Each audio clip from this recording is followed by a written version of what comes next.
السلام علیکم ورحمۃ اللہ تعالی وبرکاتہ۔ الحمد للہ رب العالمین والعاقبۃ للمتقین والصلاة والسلام علی سید الانبیاء والمرسلین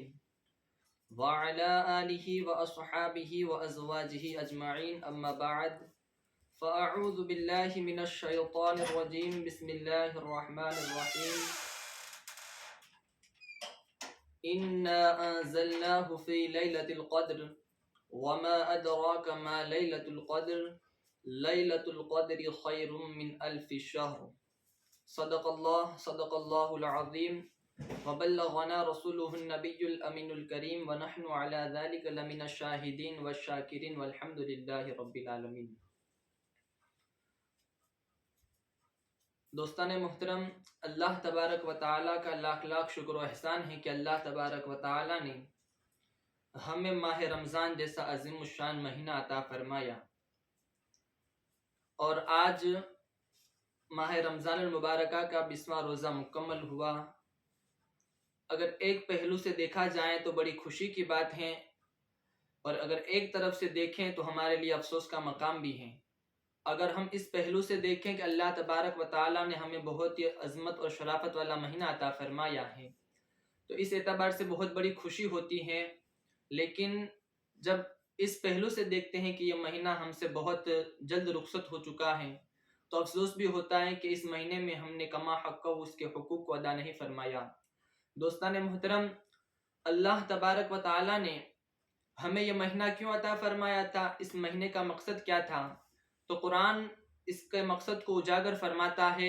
لعلکم تتقون، کہ شاید تم متقی بن جاؤ، پرہیزگار بن جاؤ، نیکوکار بن جاؤ، اللہ تبارک و تعالیٰ سے ڈرنے والے بن جاؤ۔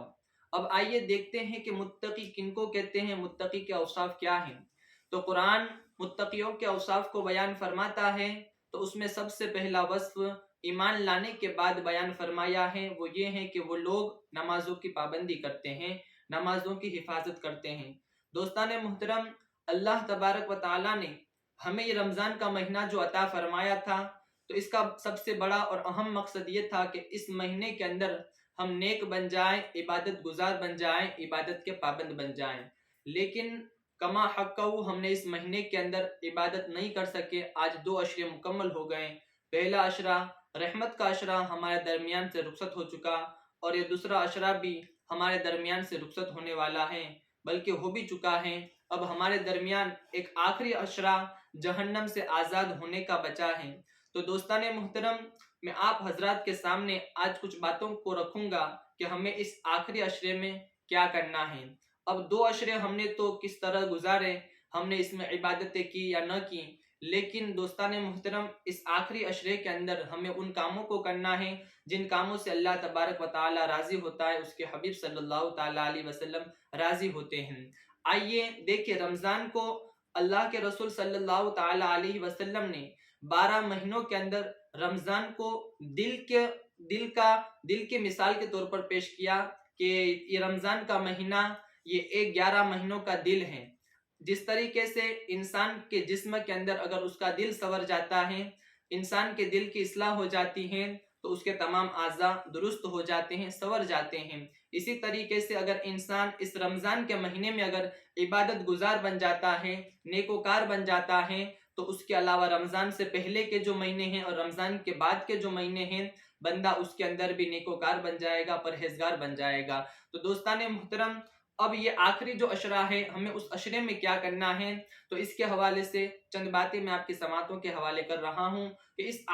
آخری عشرے کے اندر ہمیں اللہ تبارک و تعالیٰ کی عبادت خوب کرنی ہے، قرآن پاک کی تلاوت بھی کرنی ہے۔ اب ہمیں کس طریقے سے اس کی عبادت و ریاضت کرنی ہے، تو اس کے حوالے سے اللہ کے رسول صلی اللہ تعالیٰ علیہ وسلم نے بھی احادیث کے اندر فرمایا ہے کہ تم رمضان کے آخری عشرے میں شب قدر کو تلاش کرو۔ دوستان محترم، عموماً ہمارے یہاں یہ دیکھا جاتا ہے اور لوگ یہ تصور کرتے ہیں کہ 27ویں رات ہی شب قدر ہیں، حالانکہ بزرگان دین نے فرمایا ہے اور دلیلیں بھی پیش کی ہیں کہ 27ویں رات یہ شب قدر ہو سکتی ہے، لیکن ہمیں اس پر بس نہیں کرنا ہے۔ اللہ کے رسول صلی اللہ تعالی علیہ وسلم کو اللہ تبارک و تعالی نے شب قدر عطا فرمائی تھی تو 27ویں رات ہی کو عطا فرمائی تھی، 27ویں شب ہی یہ شب قدر تھی۔ لیکن جب اللہ کے رسول صلی اللہ تعالی علیہ وسلم اپنے صحابہ کو، اپنے امتیوں کو یہ اعلان سنانے کے لیے آ رہے تھے تو دو لوگ آپس میں جھگڑ رہے تھے، جس کی وجہ سے اللہ تبارک و تعالی نے اس کے تعین کو اٹھا لیا اور تعین کو ختم کر دیا۔ تو اب ہم صرف 27ویں شب پر اتفاق نہ کریں، بلکہ اور جو راتیں اللہ کے رسول صلی اللہ تعالی علیہ وسلم نے ہمیں حدیث کی روشنی میں بیان فرمائی ہیں وہ یہ ہیں کہ یہ رات یعنی 27ویں رات شب قدر جو ہیں وہ اکائی راتوں میں تلاش کرو، یعنی کہ 21ویں رات، 23ویں رات اور 25ویں رات، 27 اور 29ویں رات میں تم شب قدر کو تلاش کرو۔ اللہ تبارک و تعالی نے ہمیں یہ جو رات عطا فرمائی ہے اس کے پیچھے سبب کیا ہے، ریزن کیا ہے، آئیے ہم اس کو جانتے ہیں کہ اللہ تبارک و تعالی نے ہمیں یہ رات کیوں عطا فرمائی ہے۔ تو تفسیر ساوی کے حوالے سے بزرگان دین نے فرمایا ہے کہ جب اللہ کے رسول صلی اللہ تعالی علیہ وسلم نے بنی اسرائیل کے لوگوں کی گفتگو کو کیا، بنی اسرائیل میں ایک شخص تھا جن کا نام حضرت شمعون تھا، یہ بہت پرہیزگار تھے، نیک تھے، اللہ تبارک و تعالی کے عبادت گزار تھے، وہ دن میں روزہ رکھتے اور جہاد بھی کرتے اور ان کی عمریں بہت طویل ہوا کرتی تھی، لمبی لمبی عمریں ہوا کرتی تھیں۔ تو اللہ تبارک و تعالی، اللہ کے رسول صلی اللہ تعالی علیہ وسلم نے صحابہ کرام کے سامنے ان باتوں کو پیش کیا کہ اگلی امتوں کی عمریں اتنی لمبی ہوتی تھی اور وہ دن میں روزہ رکھتے تھے اور جہاد بھی کرتے تھے اور راتوں میں قیام کرتے تھے۔ اس وقت صحابہ کرام رضوان اللہ تعالی علیہم اجمعین نے دریافت کیا، یا رسول اللہ صلی اللہ تعالی علیہ وسلم، تو ان کی عبادتیں ہماری عبادت میں وہ تو ہم سے آگے نکل جائیں گے عبادت کے اندر، اور ہماری عبادت ان کے سامنے ذرہ برابر بھی نہیں ہوگی۔ تو اس وقت اللہ تبارک و تعالی نے جبرائیل علیہ السلام کو سورہ قدر لے کر بھیجا اور فرمایا کہ اے محبوب، اللہ تبارک و تعالی نے تم کو ایک ایسی رات عطا فرمائی ہے کہ اگر آپ کے امتی، آپ کے عاشق اس رات کی قدر کریں، اس رات کے اندر عبادت و ریاضت کریں تو اللہ تبارک و تعالی ان کو 1000 مہینوں کی عبادت کے برابر انہیں ثواب عطا فرمائے گا، اور جو پہلے لوگوں کی عمریں ہوا کرتی تھی ان کے مطابق اللہ تبارک و تعالی ان کو اجر و ثواب عطا فرمائے گا۔ تو دوستان محترم، یہ ریزن ہے، یہ سبب ہے کہ اللہ تبارک و تعالی نے نبی کریم صلی اللہ تعالی علیہ وسلم کے دل پر جو تکلیف ہوئی تھی کہ میری امت عبادت میں پیچھے رہ جائے گی، تو اسی تکلیف کے پیش نظر اللہ تبارک و تعالی نے ہمیں شب قدر عطا فرمائی۔ اب اس رات کو شب قدر کیوں کہتے ہیں؟ ہمارے یہاں بھی قدر کس کو بولتے ہیں؟ جو عظمت والی چیز ہو، بڑی شان و شوکت، رفعت و بلندی والی چیز ہو، اس کو قدر کہتے ہیں کہ قدرداں، اس طریقے سے بولتے ہیں۔ تو دوستان محترم، شب قدر کو شب قدر کیوں کہتے ہیں؟ تو اس کی وجہ بھی یہ ہے کہ اللہ تبارک و تعالی نے اس رات کے اندر سب سے عظیم، سب سے بڑی شان و شوکت والے رسول کے اوپر سب سے بلند اور بالا کتاب قرآن مجید کو سب سے بلند اور عظمت والی امت کے لیے عطا فرمایا ہے اس رات کے اندر، اس وجہ سے اس رات کو بھی بلندی اور بڑا مقام اور اعزاز حاصل ہے۔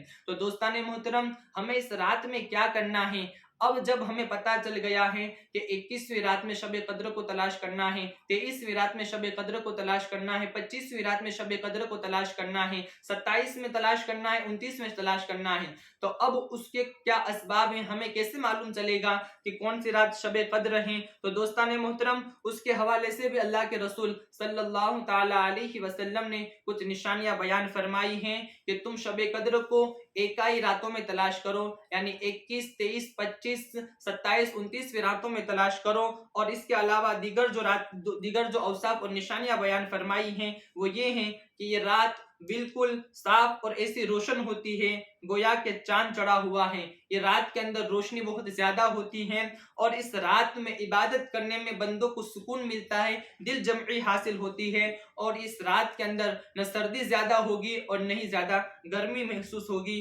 اور صبح تک ستارے روشن ہوں گے۔ اور ایک نشانی کہ صبح